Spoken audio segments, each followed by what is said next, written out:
Uterus के cancer में हम बायोप्सी कैसे करते हैं, आइए जानते हैं। हेलो फ्रेंड्स, मेरा नाम डॉक्टर प्रवीण कम्मार है। मैं कैंसर सर्जन हूँ। डाइजेस्टिव सिस्टम कैंसर्स और गायनेकोलॉजिकल कैंसर्स मेरा स्पेशलिटी है। दोस्तों, यूट्रस के कैंसर के ऊपर हम काफ़ी कुछ चर्चा कर रहे हैं। आज हम डिस्कस करेंगे कि यूट्रस के कैंसर के लिए हम बायोप्सी कैसे लेते हैं। जब हम यूट्रस का कैंसर बोल रहे हैं दोस्तों, इसका मतलब है कि हम गर्भकोश का अंदरूनी लेयर, जो एंडोमेट्रियल लेयर है, उसके कैंसर के बारे में बात कर रहे हैं। तो जाहिर सी बात है कि हमें ये अंदरूनी लेयर या एंडोमेट्रियल लाइनिंग से ही बायोप्सी करना पड़ेगा कैंसर को प्रूव करने के लिए। इसमें 2-3 तरीके हैं जिसके हिसाब से हम बायोप्सी ले सकते हैं यूट्रस के कैंसर में। पहला तरीका है एंडोमेट्रियल पिपेल बायोप्सी या एंडोमेट्रियल एस्पिरेशन सैम्पलिंग। ये जो तरीका है दोस्तों, ये ओपीडी प्रोसीजर है।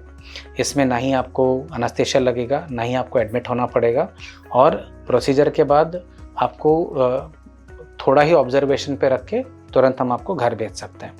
तो ये प्रोसीजर ओपीडी में होगा, ऑपरेशन रूम में भी जाने का ज़रूरत नहीं है। हम पेशेंट को हमारे हॉस्पिटल क्लोथ्स में पहले चेंज करवाते हैं ताकि उनके कपड़े गंदे ना हो। उसके बाद पेशेंट को लिथोटॉमी पोजीशन दिया जाता है। इसके बाद हम क्या करते हैं, रिट्रैक्टर्स को लगे के पार्ट्स प्रिपेयर करके बच्चेदानी का जो मुंह है उसके थ्रू एक पिपेल आता है, मतलब एक छोटा सा पाइप रहता है। हम पाइप को अंदर डालते हैं और इससे नेगेटिव सक्शन लगा के हम इसको सैंपल करते हैं। ये जो मैं पाइप बोल रहा हूँ या एंडोमेट्रियल पिपेल बोल रहा हूँ दोस्तों, ये कमर्शियली अवेलेबल रहता है सिंगल यूज़ के लिए। तो हम इसे यूज़ करते हैं और इसमें नेगेटिव सक्शन, मतलब जैसे आप जैसे जूस या शेक्स जैसे आप सक करते हो स्ट्रॉ के हिसाब से, ये भी ठीक उसी हिसाब से सक्शन के तरीके से हम सैम्पलिंग लेते हैं एंडोमेट्रियल लाइनिंग का। और ये जो सैंपल आया है इसको हम पैथोलॉजिस्ट के पास भेजते हैं स्टडी के लिए, ये देखने के लिए कि इसमें कैंसर है या नहीं है। क्योंकि ये बहुत ही कंफर्टेबल प्रोसीजर है, पेशेंट को ज़्यादा डिस्कम्फर्ट नहीं होता है और ना ही एनेस्थीसिया लगता है, और इसमें पोस्ट प्रोसीजर ब्लीडिंग वगैरह होने का भी रिस्क कम रहता है। तो हम आधा घंटा या 1 घंटा पेशेंट को ऑब्जर्वेशन पे रख के इनको घर भेज देते हैं। तो इसमें एडमिशन का भी ज़रूरत नहीं लगता है। दूसरा प्रोसीजर है दोस्तों, जिसको बोला जाता है डायलिटेशन एंड क्यूरेटाज। ये प्रोसीजर एक ज़माने में बहुत ही कॉमन था एंडोमेट्रियल कैंसर को डायग्नोस करने के लिए। हालांकि हम इतना कॉमनली अभी इसको हम यूज़ नहीं करते हैं।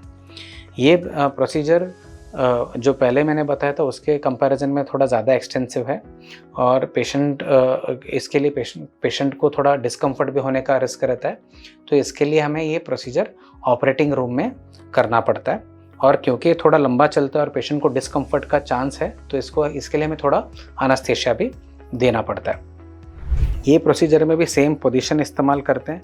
बच्चेदानी के मुंह को हमें पहले चौड़ा करना पड़ता है, और ये जो एंडोमेट्रियल लाइनिंग है, बच्चेदानी के अंदर का जो लाइनिंग है, इसको जेंटली हम स्क्रैप करके सैंपल लेते हैं स्टडी करने के लिए कि क्या कैंसर है या नहीं है।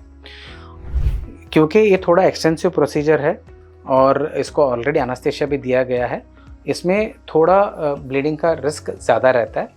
तो इसके लिए प्रोसीजर के बाद भी हम एटलीस्ट 4 to 6 आवर्स पेशेंट को ऑब्जर्व करते हैं, और उसके बाद ही जब हमें कंफर्म हो गया कि ब्लीडिंग का रिस्क नहीं है और एनेस्थीसिया के जो ड्रग्स का इफेक्ट था वो ऑलरेडी निकल गया है, पेशेंट ने खाना पीना शुरू किया है, वॉमिटिंग नहीं है, तभी हम इनको घर भेजते हैं। तो यहाँ पे जब हम डायलिटेशन और क्यूरेटाज या डीएनसी की बात करते हैं तो थोड़ा पेशेंट को ज़्यादा समय देना पड़ता है, और ऑन एन एवरेज पूरा 1 दिन आप मान लीजिए ये इसमें जा सकते हैं, या थोड़े जगह पे इससे ज़्यादा भी जा सकता है।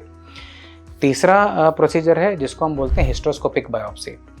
हिस्ट्रोस्कोपिक बायोप्सी में हम बच्चेदानी के अंदर एक कैमरा डाल के देखते हैं, और जहाँ पे सस्पिशन है, जहाँ पे प्रॉब्लमेटिक एरिया, हम उसी सिलेक्टेड एरिया से बायोप्सी लेते हैं। ये एग्जैक्टली ऐसे जैसे कि हम एंडोस्कोपी या कोलोनोस्कोपी से पेट या अचड़ी को देख के जो सैंपल लेते हैं ना, ठीक उसी तरह होता है। और इसमें भी लेकिन दोस्तों कई बार ऑपरेटिंग रूम का ज़रूरत लगता है, एक स्पेशल इक्विपमेंट कैमरे का ज़रूरत लगता है, और एनेस्थीसिया का भी ज़रूरत लगता है। हो सकता है ये शॉर्ट जीए या टीवा, मतलब टोटल इंट्रावेनस एनेस्थीसिया हो, ताकि पेशेंट कंफर्टेबल रहे। और ये प्रोसीजर में अराउंड 15-20 मिनट का टाइम जाता है। और यहाँ पे भी क्योंकि हम एनेस्थीसिया यूज़ कर रहे हैं और ऑपरेटिव रूम सेटिंग में हम इसको कर रहे हैं, तो पोस्ट प्रोसीजर एटलीस्ट एक 2-4 घंटे के लिए ऑब्जर्वेशन पे रखना पड़ता है और उसके बाद इनको घर भेजना पड़ता है। सो दोस्तों, ये थे 3 तरीके जिस हिसाब से हम यूट्रस के कैंसर के लिए बायोप्सी ले सकते हैं। ये टॉपिक के ऊपर आपको और भी सवाल हैं या डाउट है तो मैं डेफिनेटली कमेंट्स में लिख के बताइए, हम इन डाउट्स को क्लियर करने की कोशिश करेंगे। Thank you.